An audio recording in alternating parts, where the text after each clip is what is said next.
अष्टम कक्षा के प्यारे बच्चों,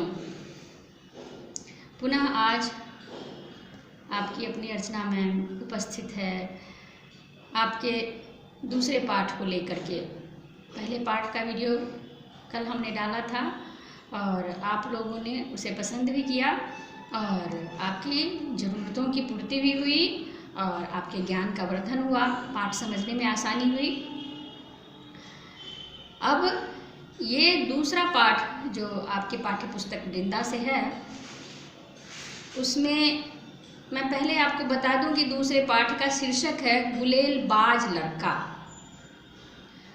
गुलेल आप लोग शायद जानते होइएगा, गुलेटी उसका वजिका में नाम है और उसमें एक गोली टाइप का लगाया जाता है और उसमें एक रबर का लगा होता है। उससे ऐसे जब उसको खींचते हैं तो वो गोली उसको छोड़ते हैं तो उसमें से निकल के जाके आपके साधे हुए निशाने पर, जहाँ आपने निशाना साध रहा होता है, वहाँ वो जाके लगता है।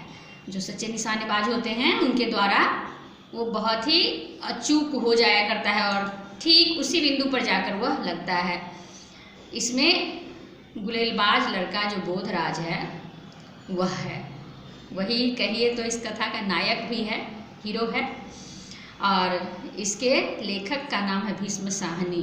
बच्चों, आप लोग अभी अष्टम कक्षा में हैं और आगे जब हिंदी साहित्य का ज्ञान बढ़ेगा तो आपको ये भी पता चल जाएगा कि हमारे माननीय भीष्म साहनी जो हैं हिंदी साहित्य के कितने बड़े रचनाकार हैं, सिद्धहस्त रचनाकार हैं ये। और बहुत सारी अपनी रचनाओं से इन्होंने हिंदी साहित्य जगत को पुष्ट किया है। इनकी रचनाएं कालजयी हुआ करती है। वो हमारे समाज के, हमारे लोगों के, हमारे व्यक्तित्व के बारे में एक नया पैमाना बनाती है। हम सब उससे लाभान्वित होते हैं और जीवन की बारीकियों को भी सीखते हैं। इस पाठ में उन्होंने ये बताया कि लेखक खुद आत्मकथा टाइप का है, ये अपने बारे में कुछ बताते हुए लेखक ने इसको लिख दिया है। क्या जी, इसका शुरुआत ही जैसे है, इसका ये पाठ का जो शुरुआत है वो होता है कैसे कि छठी कक्षा में पढ़ते समय मेरे तरह तरह के सहपाठी थे। सहपाठी अर्थात साथ पढ़ने वाला, क्लासमेट जिसको बोलते हैं। तो लेखक उस समय छठी कक्षा में होते हैं और बहुत सारे इनके सहपाठी हुआ करते हैं। उसमें एक बोधराज भी था। एक हरवंश नामक सहपाठी की भी इन्होंने चर्चा की है, जो बहुत ही अजूबा टाइप का वो लड़का था। कक्षा में अपने शिक्षकों की नाक में दम कर देना उसके बाएं हाथ का खेल था। शरारतें ऐसी ऐसी, सब लोग लगभग थोड़े बहुत शरारती होते हैं, लेकिन कोई कोई बच्चा तो पराकाष्ठा तक पहुंच जाता है। तो हरवंश की जो इच्छाएं, हरवंश की जो कलाएं थी वो शरारत की पराकाष्ठा ही थी।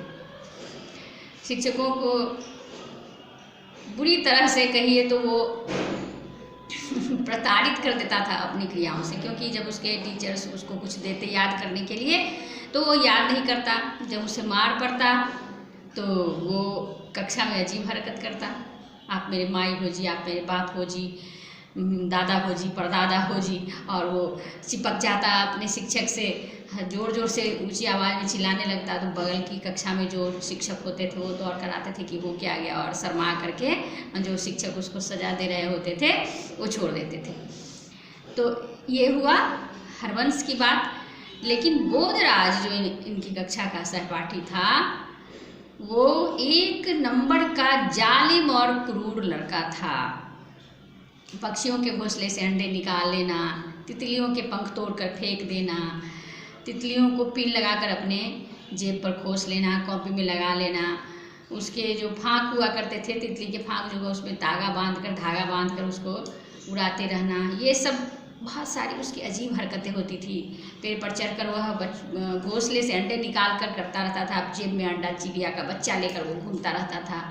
सारे बच्चे उससे डरते थे, क्योंकि कब वो किसके देह पर, किसके जेब में, किसके कमीज में कोई अंडा, बच्चा, तितली, बिरहनी कुछ घुसा दे, कुछ पता नहीं चलने वाला था। अर्थात कुल मिलाकर बोधराज को लोग राक्षसी कहा करते थे। ऐसा कहा जाता था कि बोधराज को अगर कोई बिच्छू काट ले तो खुद बिच्छू को डंक लग जाए। बिच्छू का डंक उस व्यक्ति को क्या लगेगा, बिच्छू ही डंकित हो जाएगा, बिच्छू ही विष से त्रस्त हो जाएगा, क्योंकि बोधराज में खुद ही बहुत अधिक विष भरा हुआ था, क्योंकि उसकी क्रियाएं ऐसी ही हुआ करती थी, क्रूरता से भरी हुई। बच्चों, अब हम बताते हैं कि ऐसा बच्चा जो अपनी क्रूरता के कारण ही कुख्यात था। कुख्यात का मतलब होता है बुरे रूप में जाना जाने वाला, और सुख्यात का मतलब होता है अच्छे रूप में जाना जाने वाला। तो उसकी अभिक्रियाएं ऐसी थी कि लोग उससे भयभीत रहा करते थे। लेखक का दरअसल उसी समय कुछ ऐसा बनता है, लेखक की परिस्थिति कुछ ऐसी होती है कि उसके पिताजी का ट्रांसफ़र हो जाता है, बदली जिसको बोलते हैं, तबादला वो हो जाता है। और नए जगह पर जब उसके पिताजी जाते हैं तो वहाँ उनको पुराना एक मकान मिलता है क्वार्टर रहने के लिए, जिसमें बहुत बड़ा सा गोदाम रहता है और उसमें कुछ उनके सामान रखे जाते हैं। लेखक की माँ भी बोधराज की क्रियाओं के कारण ही बोधराज के साथ नहीं रहने के लिए कहती हैं कि उसके साथ मत खेलो, वह बड़ा ही अजीब लड़का है, और कोई भी माँ नहीं चाहेगी कि उसका बच्चा किसी बुरी संगति में पड़े। और बोधराज की संगति किसी को अच्छा बना दे, यह किसी को उम्मीद भी नहीं थी। वह अपने दोस्तों से गोह नामक एक जीव की भी चर्चा करता है कि गोह एक जीव होता है जो छोटा सा होता है, एक बालिस्त भर का होता है, एक बीते भर का होता है, और वह जहाँ उसको चिपक जाता है वहाँ से वह हटता नहीं है। चोर लोग दीवार फाड़ने के लिए उसका प्रयोग करते हैं और उसको रस्सी में बांध कर दीवार पर डाल देते हैं फेंक के, और वो वहाँ जाकर चिपक जाता है। और वह तब तक नहीं, वो कुछ भी हो जाए, अगर उसको उस रस्सी के सहारे दीवार फाड़ना तो फाड़ जाइए और वो वहीं पर चिपका रहेगा। मेरी सीढ़ी के नीचे एक गोह रहता है। बच्चे भयभीत हो जाते कि अरे तुम्हारे पास गोह कहाँ से आ गया? हाँ, मैंने उसे पाल रखा है। इस तरह की बातें वो किया करता है। फिर लोग बच्चे पूछते हैं कि अरे तो फिर वो दीवार छोड़ता कैसे है? तो बताता है कि उसको थोड़ा सा दूध पिला दो, तो दूध पीने के बाद वो अपनी पकड़ हल्की कर देता है और इस तरह से वह दीवार छोड़ देता है। ये सब बातें उसकी थी। लेकिन यहाँ दरअसल हम लोग कुछ अच्छी बातें जाने तो हमें भी संतोष होता है कि इस पाठ का क्या खासियत है कि जब वहाँ गोदाम में बहुत सारी चिड़िया घोंसले बनाई रहती है, और लेखक की जो माँ है वो कहती है कि तुम्हारा जो दोस्त है उसको बोलो ना कि गोदाम में से चिड़ियों को थोड़ा सा हटाए। तो लेखक बोलता है कि माँ, तुम तो कहती हो कि चिड़ियों के घोंसले नहीं ये करने चाहिए, तोड़ने चाहिए, उनको नहीं कष्ट देना चाहिए, वो निरीह हैं, तो फिर तुम कैसे ऐसा कह रही हो? माँ कहती है कि मैं उसको चिड़ियों के बच्चों को मारने से मना करती हूँ। वहाँ घोंसले साफ करना है, एक जगह से दूसरे जगह रख देना है। उन्होंने बहुत गंदा कर रखा है और मुझे उसमें कुछ सामान रखने हैं, तो उसको बोलो कि उसमें से हटा दे थोड़ा सा। उसके लिए तो आसान सा काम है, पेड़ पर चढ़ के वो घोंसला में से बच्चे अंडे निकालता है। तो और इसी क्रम में बोधराज जाता है अपने लेखक मित्र के साथ। वहाँ क्या होता है दरअसल कि घोंसला हटाने के क्रम में लेखक देखते हैं कि एक चील वहाँ पर एक घोंसले में जो मैना के दो छोटे छोटे बच्चे हैं, उसके छोटे छोटे पीले चोंच निकले हुए हैं और चिल्ला रही है, और चील उस पर आक्रमण करने ही वाला है। अपनी जान पर खेल करके टूटे स्टूल पर चढ़ करके बोधराज लेखक की सहायता लेकर के कि तुम गुलेल चलाते रहो और मैं उसके बच्चे को उतार लेता हूँ ऊपर से, क्योंकि चील उसको खा न जाए। दरअसल उस कमरे में मांस के लोथरे, पंख के टुकड़े आदि उसको बिखरे पड़े मिलते हैं, क्योंकि उसमें जो चिड़िया घोंसला बना रखी होती है पहले से, चील वहाँ पर प्रतिदिन आकर के उनके बच्चों को खा जाया करता है।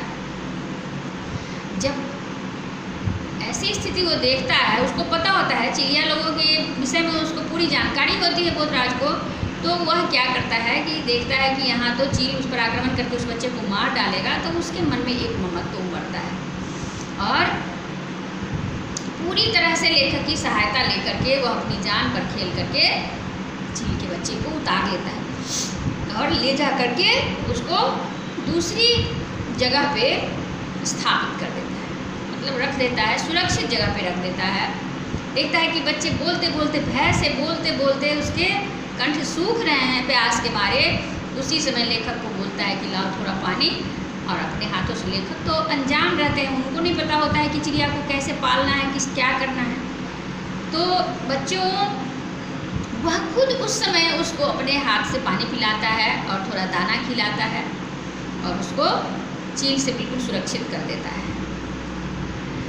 और अगले दिन जब वह, पराकाष्ठा तो तभी होती है जब अगले दिन वह आता है, तो जिस व्यक्ति के जेब में अंडे बच्चे हुआ करते थे, उतना निर्दयी जालिम क्रूर बालक अपने जेब में चुग्गा बोलते हैं चिड़िया के दाना को, चिड़िया के खाना को, अपने जेब में चुग्गा भरकर वो लाता है और अपने मित्र के साथ, लेखक मित्र के साथ जा कर के मैना के बच्चे को वो चुग्गा खिलाता है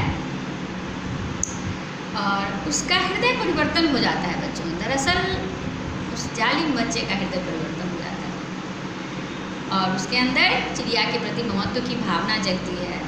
उसी क्रम में उसका मित्र कहता भी है कि कैसे इसको यहाँ डाल दियो तो इसकी माँ कैसे पहुँचेगी। तो कोई बात नहीं है, चील यहाँ नहीं पहुँचेगा लेकिन उसकी माँ पहुँच जाएगी अपने बच्चे की आवाज़ सुनकर। उसको चिड़िया की सारी बातों की जानकारी होती है कि चिड़िया कैसे रहता है, उसकी क्या गतिविधियाँ हैं, वो कैसे अपना जीवन यापन करता है, ये सारी चीज़ें वो जानता है। और इसी क्रम में वह अपने मित्र की सहायता भी करता है और जीवन में जो पशुओं को, पक्षियों को, चूहों को सताया करता था, वह सब कुछ उसका बंद हो जाता है और एक अच्छे बालक के रूप में उभर करके आता है। तो कुल मिलाकर हमने आपको बताया कि ये पाठ जो लेखक ने लिखा है, इसमें दरअसल उन्होंने बताया कि व्यक्ति हमेशा एक जैसा नहीं रहता। बुरे से बुरे व्यक्ति का भी कभी न कभी हृदय परिवर्तन होता है और क्रूर से क्रूर व्यक्ति भी दयालु हो सकता है। गुलेल छोड़कर वह चिड़ियों को दाना खिलाना शुरू करना एक अनोखी प्रक्रिया है बदलने की। आप सब भी जानते भी है कि महर्षि वाल्मीकि पहले डाकू रत्नाकर थे और बाद में ऐसे महान ऋषि हुए कि आज भी वो हम लोग उनको जानते हैं, वो अमर हो गए रामायण की रचना करके। तो हृदय परिवर्तन हो सकता है बच्चों, इसलिए किसी के बारे में ऐसा नहीं हम लोग कह सकते कि यदि वो बुरा है तो बुरा ही रहेगा। जीवन में वो कभी आगे अच्छा भी हो सकता है यदि उसकी संगति अच्छी हो जाए, उसके विचारों को कोई परिवर्तित करने वाला हो जाए, कोई उसके जीवन में ऐसी घटना हो जाए तो उसके विचार अच्छे हो जाते हैं। कुल मिलाकर हमने पूरे पाठ का ब्यौरा आपको दिया, निचोड़ समझ में आ गया। और जो अगला पाठ है उसके लिए हम अगले वीडियो के साथ मिलते हैं। धन्यवाद।